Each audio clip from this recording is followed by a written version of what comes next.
talking to Senator Bernie Sanders. He is on the campaign trail in Norfolk, Virginia. Good morning to you, Senator.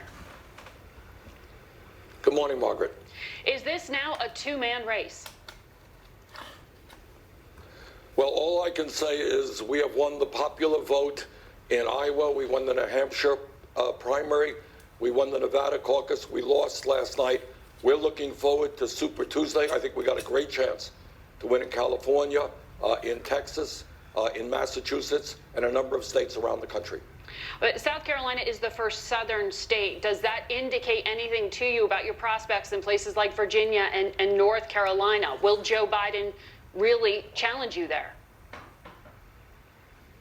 Well, we're going to see. I mean, I think based on the polling, we're doing pretty well in Virginia. I think we got a shot in North Carolina. All I can say is the issues that we are talking about, and that is health care as a human right, raising the minimum wage to a living wage, dealing forcefully with the existential threat of climate change.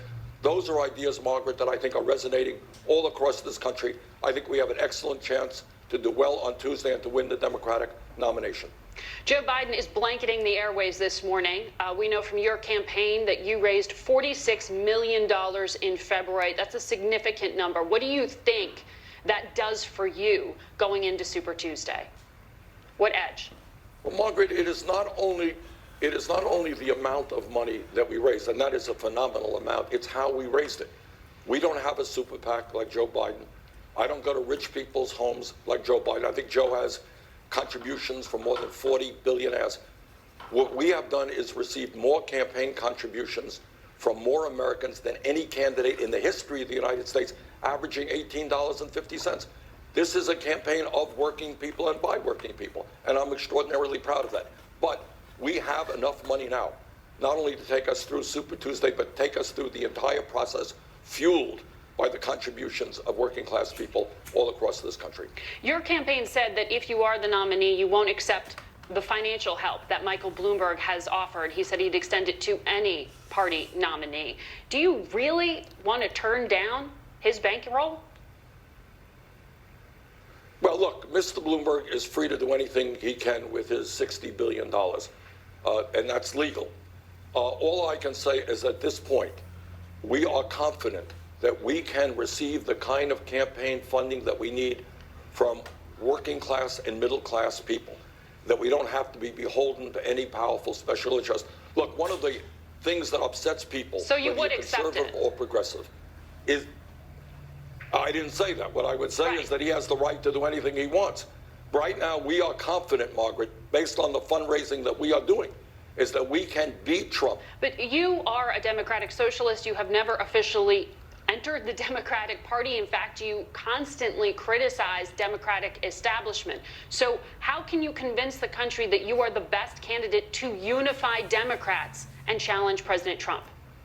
Well, 2 points. I'm a member of the Democratic leadership. I've been in the Democratic caucus for virtually my first day back in Congress 30 years ago. And in the state of Vermont, where I live, I'm supported by Democrats that have won the Democratic primary. But we will win because we have an agenda that speaks to independents, to Democrats, and to more than a few Republicans. Look, we are living at a time when the American people are sick and tired of the kind of income and wealth inequality that exists in America all over this country, Margaret, and I have been all over this country. You got millions of people who are working 11, 12 bucks an hour. They can't afford child care. They can't afford health care. They're scared to death about their retirement. They want a government that represents them, not just billionaire campaign contributors. That's how you win. You put together that coalition, multi-generational, multiracial. That is what we're doing. No campaign out there has a stronger grassroots movement than we do. That's how you beat Trump. And by the way, almost all of the national polls out there, of the last 70 polls, 65 of them, I think, have us beating Trump. We're beating him in battleground states like Pennsylvania, Wisconsin, and Michigan. We can beat Trump. You have rallies planned out in California. There is very much a concern about the spread of the coronavirus on the West Coast. Is it safe for you? Have you spoken to any government officials about whether people can really appear at your rally and not worry about their own health? Well, actually, we have. I mean, that's a very fair question. And my campaign has spoken to public health officials on that issue. And right now, We are planning to do rallies not only in California, but in Utah, Minnesota, and other states around the country. You've been sparring with the pro-Israel lobby known as AIPAC. You said it gives a platform for bigotry, which was seen as a swipe at Prime Minister Netanyahu. Today, Israel's ambassador to the UN says of you that you're not welcome in that country, and anyone who calls our Prime Minister a racist is either a liar, an ignorant fool, or both. Do you see a political cost in taking on the pro-Israel lobby in this way? Yeah, I do. I mean, they have a lot of money. They have a lot of power. Look, I'm Jewish, and I'm very proud of my Jewish heritage. As a kid, I spent time in Israel. I am not anti-Israel. I will do everything I can to protect the independence and the security and the freedom of the Israeli people.